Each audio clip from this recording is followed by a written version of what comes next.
मैं मानवर समू दयाल बघेल जी को आमंत्रित करता हूं, वो आए और अपनी बात को। पिछड़े वर्ग, अनुसूचित जात, अनुसूचित जनजात और अल्पसंख्यक वर्ग के महापुरुषों के चरणों में नमन करते हुए आज की अध्यक्षता कर रहे विवेकशील, विद्वान और इस ग्वालियर को दिशा देने वाले, पिछड़ों को आगे लाने के लिए लड़ाई लड़ने वाले नेता हरिश्चंद्र पिपरिया जी, दिल्ली से पधारे नौजवान, युवा और इनके दिल में मैं समझता हूं, मैंने सुना है, बड़ी भावना रहती है। दिल्ली से आए हमारे मुख्य अतिथि जी प्रोफेसर साहब, मंच पर बैठे हुए सभी नेतागण, हमारी बहनें, उपस्थित साथियों, मुझे दूसरी एक मीटिंग अटेंड करना है, इसलिए मैंने समय मांग लिया। मैं 4-5-6 मिनट में अपनी बात को कहूँगा और हम अपनी बात यहाँ से शुरू करना चाहते हैं कि तन की हवस मन को गुनाहगार बना देती है, तन की हवस मन को गुनाहगार बना देती है, बाघ के बाघ को बीमार बना देती है। अरे भूखे पेट को देशभक्ति सिखाने वालों, भूख इंसान को गद्दार बना देती है, गद्दार बना देती है। ये देश हमारा, ये धरती हमारी, और हम अपने दो टूक शब्दों में कुछ बातें यहाँ छोड़ना चाहते हैं। गंभीर बातें हमारे अतिथि बताएंगे, मुख्य अतिथि जी। हम तो आपके बीच के हैं, लेकिन हम उन बातों की ओर इंगित करना चाहते हैं। ये राष्ट्र बना कैसे, ये देश बना कैसे है, इस देश को बनाने वाले हमारे लोग हैं। हम डंके की चोट इस मंच से कहना चाहते, कोई तर्क कर ले और इतिहास को उठा के देख ले कि भारत को बनाने वाले ये पिछड़े वर्ग, अनुसूचित जात के लोग, गरीब वर्ग के लोग हैं, जिन्होंने देश को बनाया और संवारा। और आज ये गद्दी पर बैठ गए हैं, पेड़ा छील के खाते, हमें चने भी दर्शन नहीं मिल पाते हैं। ऐसे लोगों को ठोकर मारने का वक्त अब आ गया है, इसलिए सावधान हो जाओ। संविधान परिवर्तित हो रहा है, ये राष्ट्रपति प्रणाली लाना चाहते हैं, ये अंदर अंदर खेल चल रहा है। और आरएसएस का मुखिया बोलता है, मोदी जी ध्यान से सुनो। मुझे बड़ी हंसी लगती है कि मोदी जी इनका डायरेक्ट आरक्षण खत्म कर दोगे तो ये झगड़ा करेंगे, ये लड़ाई करेंगे। इसलिए हम बताना चाहते हैं कि प्राइवेटकरण कर दो, इनका आरक्षण अपने आप खत्म हो जाएगा। आज रेल प्राइवेट, आज हवाई जहाज प्राइवेट, आज बिजली प्राइवेट, हर चीज प्राइवेट हो गई, तुम्हारा बचा क्या है? और हम चुप बैठे हुए हैं। अरे हमारी जैसे तो बहनें मजबूत हैं जो चूड़ियां पहन करके रणभूमि में कूद जाती हैं तलवार लेके, लेकिन हम कंगन नहीं पहनना चाहते और लड़ना नहीं चाहते, चुप बैठे। आज जरूरत है संगठित होने की। और हमारे साथी ने जो अभी कहा कि गुलामों को पहचानो, गुलाम ही बदमाशी करते हैं जो हमारी नैया को डुबोने का काम करते हैं। हम आपको एक उदाहरण देना चाहते हैं 2-3 नेताओं का, अपनी बात यहीं कर समाप्त करेंगे। 2-3 नेताओं की बात कहना चाहते हैं। मानवर कांशीराम जी की सभा थी दिल्ली में, अंबेडकर जी पर चर्चा हो रही थी और पिछड़े वर्ग के लोग ज्यादा थे, खासकर कर्पूरी ठाकुर जी, चंद्रजीत यादव जी, रघु ठाकुर जी, शरद यादव जी, देवीलाल जी, तमाम नेता थे। हम छोटे नेता थे, मावलनकर हॉल में हम बैठे हुए थे। मित्रों ध्यान से सुनने की बात है। मानवर कांशीराम जी उसमें उपस्थित थे। कर्पूरी जी कहते हैं, भाई कांशीराम जी एक बात मुझे बताइए। यादव जी आप ध्यान से सुनो, आपके अंदर वो ताकत है, हमने देखा है, आप जैसे लोगों की जरूरत है। वो पूछते हैं, कांशीराम जी आपका वाम सेब क्यों बढ़ रहा है, ये हमारा पिछड़ा वर्ग क्यों नहीं बढ़ रहा? तो धन्यवाद देते हैं, आज वो दुनिया में नहीं है। उस महापुरुष ने कहा कि कर्पूरी जी आप लोग नाराज हो जाएंगे अगर हम कह देंगे। उन्होंने कहा नहीं, आप बताइए तो मान्यवर काशीराम जी कहते हैं कि आप लोगों ने केकड़े देखे हैं क्या? अब वो बड़े नेता एक दूसरे से कहने लगे केकड़े कैसे होते हैं? उन्होंने कहा वो नदी के किनारे होते, मुंह नहीं होता, खोपा होता है। हाँ साहब देखे हैं कि आप 20 केकड़े ले लीजिए और एक डलिया में रख लीजिए, और डलिया में रख के ढक्कन मत लगाइए। वो केकड़ा एक निकलेगा तो दूसरा केकड़ा पकड़ लेगा, दूसरा चढ़ेगा तो तीसरा पकड़ लेगा, चौथा चलेगा, पांचवा पकड़ लेगा। तो आप लोगों ने केकड़ा पाल रखी, मैंने केकड़ा नहीं पाले, इसलिए हम बढ़ रहे हैं और तुम्हारे केकड़े एक दूसरे की कमर पकड़े हैं, वो तुम्हें बढ़ने नहीं देते। जैसी गुलामगिरी की बात हमारे साथी ने की। हमने कान पकड़ के माना कि ये महान नेता है, एक मंत्र दे दिया। आज हमें संगठित होने की जरूरत है, कमर पकड़ने की नहीं, आगे बढ़ाने की जरूरत है, जो हम बिल्कुल भूल गए, विस्मृत हो गए। ये राष्ट्र के बनाने वाले लोगों, हम मुखातिब होकर के ललकार के कहें और हम उनका मुंह देखते हैं जिनको हमने बनाया। आज हम उनसे मांगते हैं, धिक्कार है। हम तो ये कहेंगे कि हमारे संगठन में जो लोग नौजवान बैठे, उन्हें तैयार हो जाना चाहिए। संघर्ष का समय है, स्ट्रगल फॉर एग्जिस्टेंस होता है, और जो स्ट्रगल नहीं करता है दुनिया में उसे कुछ मिलता नहीं है। हम एक बहुत बड़ी सभा में जहाँ 3 लाख आदमी थे, हम उस सभा में थे, बीपी सिंह भारत के प्रधानमंत्री थे। हमें वो बात याद है, हम फिर कहना चाहते दूसरे नेता की बात। ये भारत का प्रधानमंत्री मंच से बोलता है कि पिछड़े वर्ग के लोगों, हम तुम्हें एक उदाहरण देना चाहते। और बीपी सिंह बोलता, मैं वहां सुन रहा था, ये कोई कहानी नहीं है, मेरे कानों की सुनी बात है डॉक्टर साहब। बीपी सिंह कहता है कि पिछड़े वर्ग के लोगों, मेरे गांव में एक पंगत लगी थी और उसमें एक रमदसिया जाटव बैठा हुआ था। बड़ी पंगत थी, लोग बैठे थे, लेकिन उससे कहते गए और खिसक और खिसक और खिसक। बेचारा बहुत कोने पे चला गया।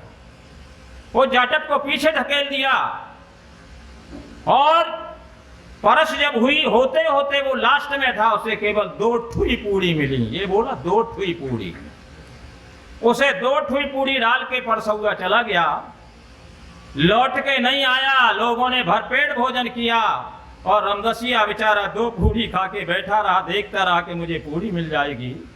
तो भारत का प्रधानमंत्री कहता है कि पिछड़े वर्ग के और अनुसूचित जात के लोगों, इस बड़ी पंगत में, राजनीति की बड़ी पंगत में अपना परसैया पैदा नहीं करोगे तब तक तुम्हारा पेट नहीं भरेगा, नहीं भूखे उठना पड़ेगा।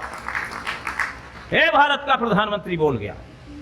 और आज हम बट रहे हैं, आज हम गुलामगिरी कर रहे हैं, आज हम जात जात से पात पात पे चले जाते हैं, एक दूसरे को काटने में लगे हुए हैं। कितने संगठन बना डाले पिछड़े वर्ग के। हम तो कहते हैं आज सबको तोड़ करके एक मंच पर आने की जरूरत है, और यही कसम खिला के, ये संकल्प दिला के आप जाएं। पिपरिया जी से मैं ये कहूँगा, हम आपके साथ तैयार हैं। हमें वो दिन याद आते हैं जब यहाँ पर भारत के गृह मंत्री उस समय थे और वो यहाँ आए थे फूलबाग में। उन्होंने आकर के यहाँ एक उदाहरण दिया था और वो आपको करना चाहिए। वो कहते थे कि एक तरफ ज्वारी रख दो, ज्वार, और एक तरफ सोना रख दो। 2 लड़कों को एक ज्वार वाले में बंद कर दो, एक को सोने के में बंद कर दो। 8 दिन बंद रखो, जिंदा कौन निकलेगा? तो ज्वार वाला निकलेगा, सोने वाला मरा हुआ निकलेगा। वो हमारा मंत्री है, वो हमारा नेता ये कह के जाता है कि ये आपके आपसों में 2 घड़े रखे जाते हैं, एक घड़ा अनुसूचित जात के लिए, एक सवर्ण के लिए रखा जाता है। ये भारत का इतना बड़ा नेता, हमारे बिहार के क्या नाम था जो गृह मंत्री रहे, मैं नाम ही भूल रहा हूं। अरे हाँ, तो उन्होंने ये शब्द कहे कि एक घड़ा रखा है और दूसरा भी रखा है, तो एक घड़ा को फोड़ दो। ना ना ना, अरे इन्होंने हथियार डलवाए थे आपके युद्ध में। हाँ, अरे हरिजन समाज के, जाटव समाज के थे, काले से। हाँ, जगजीवन राम जी, मैं भूल रहा था। तो जगजीवन राम ने ये शब्द कहे थे, मैं सुन रहा था फूलबाग में कि ये कहा था उस घड़े को एक को फोड़ दो, तो बोलेंगे पंडित जी हैं या ठाकुर जी या कोई भी हो, नाम लेना चाहते, और वो कहेंगे कि क्यों रे घड़े क्यों फोड़ा, तो कह दे मैंने फोड़ा। वो कहेंगे हम देख लेंगे, उन्होंने कहा देख नहीं लो अभी देख लो, तो नहीं देखेगा और तुम डर गए तो मर गए। और यही बात भारत के प्रधानमंत्री रहे मोरारजी भाई देसाई ने भाड़े पे कहा था, मैंने उस शब्द को भी ग्रहण किया है कि जो डर गया वो मर गया। डरना नहीं चाहिए, मारने वाला जिसने जन्म दिया है, जिसे हम प्रकृति मानते, नेचर मानते, खुदा मानते, भगवान मानते हैं, डरना तो उससे चाहिए और अन्याय से डरना चाहिए, और लोगों से डरने की कोई जरूरत नहीं है। इसलिए मित्रों, हम एक उर्दू के शेर को पढ़ते हैं कि खुद ही को कर बुलंद इतना कि हर तकदीर से पहले खुदा बंदे से पूछे कि बोल तेरी रजा क्या है, क्यों गैरों के सामने दस्ते नजर आते हैं। ये है आज इतिहास जिसे हमें उठाना पड़ेगा।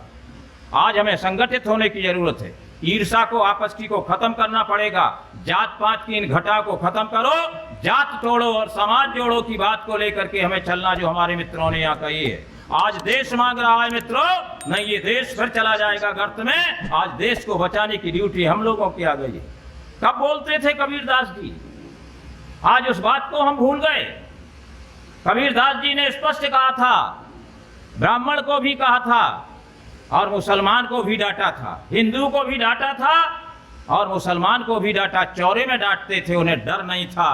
वो कहते थे कि जो तू ब्राह्मण जाया तो आन बाट हो क्यों नहीं आया। इस बात को कोई आज तक तोड़ नहीं सका है। आज हम उसको छोड़ गए, यहाँ जात में बांट देते हैं, घरौदों में बांट देते हैं। अगर पढ़ ले तो जीभ काटने का काम होता है, अगर सुन ले तो शीशा पिघला के भर देने का काम होता है। ये स्मृतियां बनाई गई, मनु स्मृतियां बनाई गई, जिनमें हमें पजल्द कर दिया गया, परछाई और प्रतिबिंब में नहीं देखा जाता था। उनको पढ़ने से आंसू आ जाते हैं मित्रों। आज ये दुर्दशा हो रही देश की। आज हम इतने लोग बैठे हो, चुप बैठे हुए। अंगड़ाई आना चाहिए और अपने आप को तैयार करो और एक ही बात करो कि जो लोग हमारी ओर नहीं देखते, हम उनसे पीट करके चले जाएं। और हमारा आदमी जैसे प्रीतम सिंह, ये हमारा बहादुर साथी, हम बड़ाई करना चाहते, बधाई देना चाहते इस बहादुर साथी को। ये नहीं डरता है किसी को। और आज मैं फिर कह रहा हूं, प्रीतम सिंह जी झुकना नहीं, और जो झुक गया वो ठीक नहीं, झुकना नहीं है। आप अपनी ताकत से रहिए। सारा पिछड़ा वर्ग, सारा अनुसूचित वर्ग का आदमी तुम्हारे साथ है। इसी तरह से संघर्ष करो और संघर्ष एक दिन रंग लाएगा।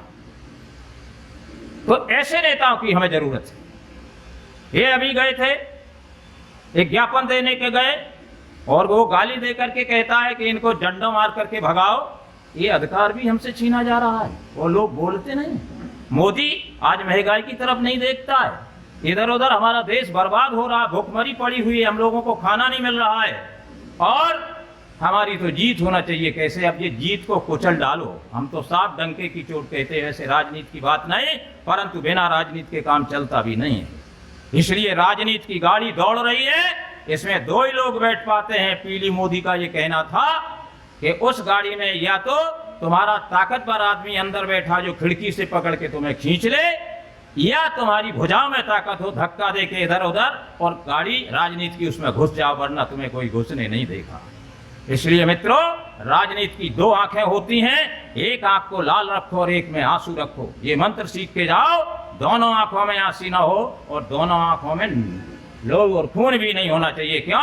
वक्त आने पर बदलने की कीमत को हमें समझना चाहिए, क्योंकि समय हमेशा बदलता रहता है।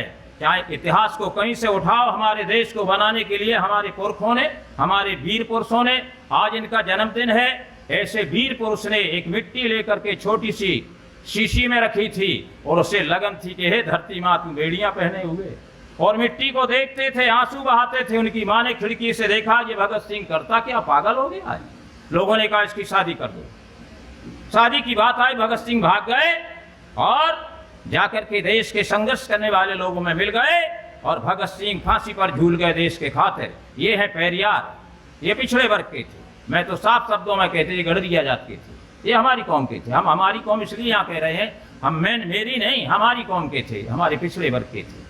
ये इतने महान थे, इन्हें एक सच्ची रामायण को लिख मारा तो लोगों ने ऐसे कहा कि ये धर्म विरोधी है। ये धर्म विरोधी नहीं है, ये सच्चे भारत के नेता थे, इनके पीछे कई लोग लगे रहे, और जहां तक अंबेडकर जी की बात है, अंबेडकर जी की और इनकी लाइन मिलती थी। अंबेडकर जी ने भी इनकी नीतियों को देखा, और अंबेडकर के मन में जो भावना हुई, आज भारत को इतनी बड़ी ताकत दे के गए, नहीं आज हम आज ऐसे बैठे नहीं होते। ये हमारे बाबा साहब की देन है जो आज हम इकट्ठे बैठे, वरना बैठने देता कोई, हमें भगा दिया जाता था, हमारे तरफ देखा नहीं जाता था। आज जरूरत है मित्रों, हमने आपका टाइम लिया क्योंकि हमें यह ज़्यादा समय नहीं लेना था, बोलना बहुत, लेकिन हमें कहीं जाना, दूसरा हमारे नेतागण बैठे हुए। और अंत में एक बात हम जरूर कहते हैं, ये हमारा लखपत बैठा है, ये मेरा साथी है, खूब संघर्ष में लगा, देश भर में लिखाया, प्रीतम ने लिखाया, जहाँ देखते हैं वहाँ दिखाई पड़ रहा हो जनगणना होना चाहिए। ये मेरा समर्थन है, मेरी आत्मा का समर्थन है। और पिछड़ा वर्ग के चलाने के लिए जो हम लोगों ने संघर्ष किया, महाजन और मंडल कमीशन में हमने लड़ाई लड़ी, हम अपनी गाथा को नहीं कहना चाहते, हमने मुड़ के नहीं देखा। मुझे 50 वर्ष हो गए, मैंने आज तक मुड़ के नहीं देखा मैं लड़ रहा हूँ, कहीं ना कहीं किसी मोर्चे पर लड़ता, और लड़ना चाहिए। क्यों? बिना संघर्ष के दुनिया में कोई चीज मिलती नहीं।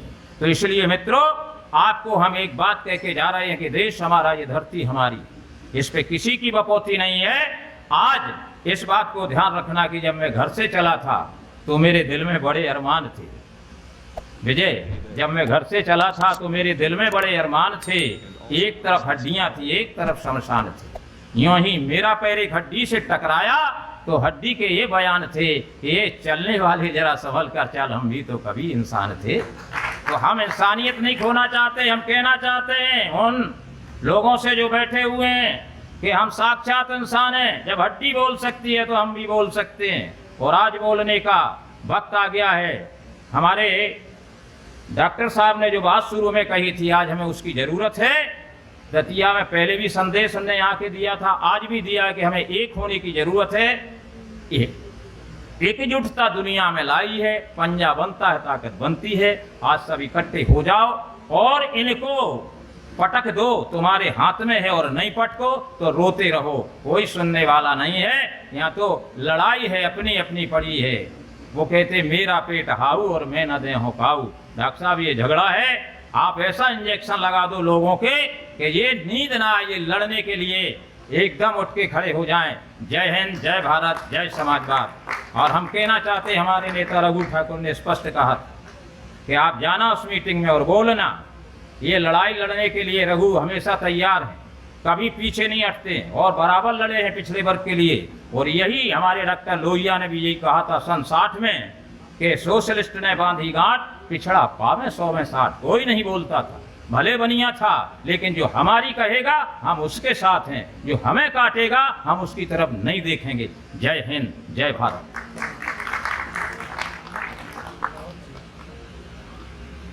धन्यवाद मानवर शंभू दयाल बघेल जी।